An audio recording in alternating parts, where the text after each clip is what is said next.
Kristian adalah agama bersifat misioneri dan menyebarkan dakwah. Kristian adalah agama terbesar di dunia. Mereka memiliki seramai 2.38 bilion penganut di seluruh dunia. Dan angka itu dapat memberi gambaran kepada kita bagaimana aktifnya mereka berusaha untuk menyebarkan ajarannya. Selain dari usaha menterjemahkan Bible ke dalam ratusan bahasa dan dialek di dunia, salah satu metod misiologi atau metod dakwah Kristian, mereka menggunakan kaedah kontekstual teologi yang mana ajaran Kristian itu perlu dinamik beradaptasi dan bertindak balas terhadap situasi dan konteks sesuatu tempat atau negara yang mereka berdakwah. Sebagai contoh di India, terdapat kes pengamalan kelas kasta yang mana terdapat satu kelas terbawah adalah Dalit. Kumpulan Dalit seringkali ditindas oleh kasta atasan. Disebabkan penindasan itu, misionari Kristian datang memberi harapan agar bebas dari ideologi kasta kepada mereka supaya menganut Kristian. Akan tetapi, idea kasta itu sangat menebal dan sukar dihakis di kalangan sosial masyarakat India terutama di pendalaman. Maka wujud aliran Dalit Kristian yang dijajah harapan berdasarkan nilai ajaran Kristian seperti dalam Manifesto Nazaret dalam buku Lukas bab nombor 4. Di mana Jesus berbicara mengenai pemberitaan berita baik kepada orang miskin, kebebasan bagi tahanan dan pemulihan penglihatan bagi orang buta dan pembebasan buat orang tertindas.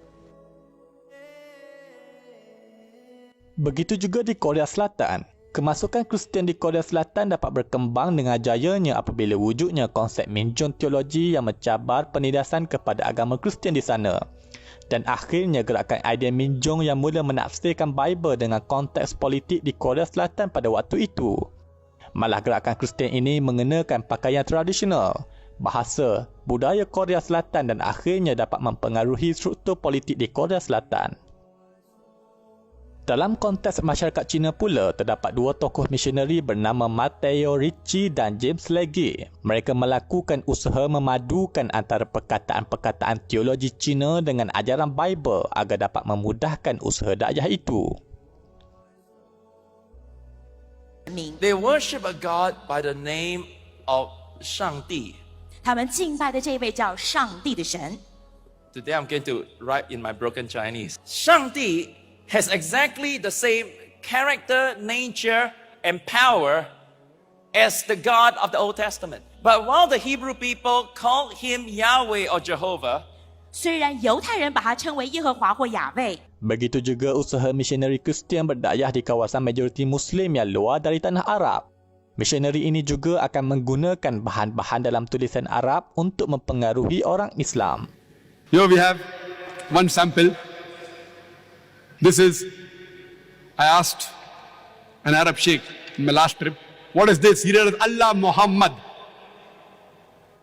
But if you read very carefully, it is not Allah Muhammad, it is Allah Muhabba, which means God is love.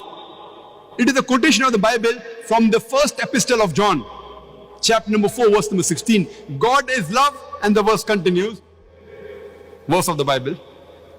If I give it to the Muslims, most of them will kiss it and keep it in the pocket. The moment they see Arabic, Allah's kalam in the pocket.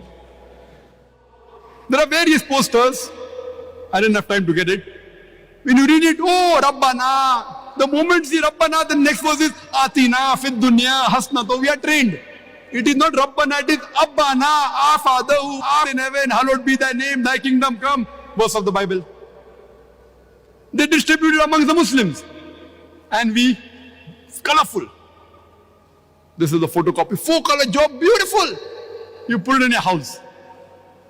They are using deceit. They are using deceit to enter our homes. I have given the talk on deceit by the Christian evangelism. Time doesn't permit me to go into details. That's a lecture by itself. You can speak for hours together on each of these topics. And I remember, since I subscribe to many of these Christian organizations, I got a beautiful calendar. So one alim in our organization, mashallah, knows Arabic. How do you like the calendar? Oh, beautiful calligraphy.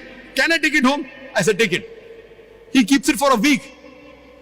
Then I asked him, how do you like the calendar? Beautiful, Zakir bhai. I said, get it back. He said, why? I said, get it back. Then I said, read it carefully. then he realizes those are verses of the Bible in Arabic. The Christians have come out with a Bible contextualization, a new Bible. If you read, it reads Bismillahir Rahmanir Rahim. They are taking verses from the Quran and converting it, changing a little bit, as though when Arab read will think it's a part of the Quran, actually it is Bible, known as contextualization. Begitulah juga situasi berlaku di tanah Melayu. Kemasukan misionari Kristian ke tanah Melayu sewaktu penjajahan Portugis, Belanda dan British adalah antara usaha untuk mendakwah agama Kristian kepada orang Melayu. Oleh kerana orang Melayu adalah Islam, maka buku-buku terawal Kristian yang masuk ke tanah Melayu juga banyak dipadukan dengan terma bahasa Arab. Pada tahun 1514, kitab Salat As-Sawai ini mula beredar di kalangan orang Melayu, yang mana kalimah Allah digunakan untuk tujuan mempengaruhi orang Islam Melayu waktu itu. Setelah itu disusuli dengan usaha penterjemahan Bible ke dalam bahasa Melayu oleh seorang warga Belanda bernama Albert Cornelius Ryle yang dicetak pada tahun 1629. Dia menggunakan kalimah Allah di dalam Bible tersebut kerana orang Melayu ketika itu menggunakan perkataan Allah. Setelah itu diikuti oleh seorang misionari bernama Melchior Ledecker pada 1733. Apabila dia menterjemahkan Bible lengkap dalam bahasa Melayu, dia turut menukar perkataan Yesus kepada Isa Al-Masih untuk menarik perhatian orang Melayu Muslim. Menurut satu laporan dari The History of Translation of the Bible into Bahasa Malaysia oleh Robert A. Hunt, beliau menyebut misionari British sangat berkeras untuk mempertahankan kalimah Isa Al-Masih di dalam Bible bahasa Melayu kerana ia dapat menarik perhatian orang Muslim. Di atas logik yang sama, kita dapat memahami apakah niat sebenar apabila perkataan-perkataan Islamik digunakan oleh misionari Kristian pada peringkat awal. Tidak lain dan tidak bukan agar dapat memudahkan usaha pendakwahan mereka. Dan usaha sebegini juga diteruskan oleh sebahagian pendakwah Kristian seperti membaca ayat Al-Quran dan diakhiri dengan teks Bible dalam bahasa Arab. Qala kadzalik قال ربك هو علي هين ولنجعله آية للناس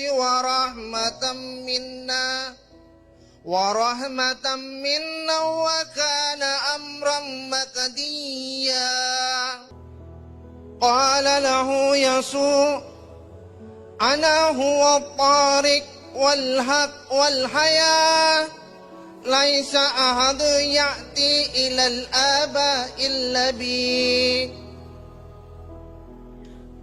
Kata Yesus kepadanya, Akulah jalan dan kebenaran dan hidup. Tidak ada seorang pun yang datang kepada Bapa kalau tidak melalui aku. Ingatlah firman Allah di dalam Al-Quran. ولن ترضى عنك اليهود ولا النصارى حتى تتبع ملتهم اللهم صل أفضل الصلاة على أسعد المغفور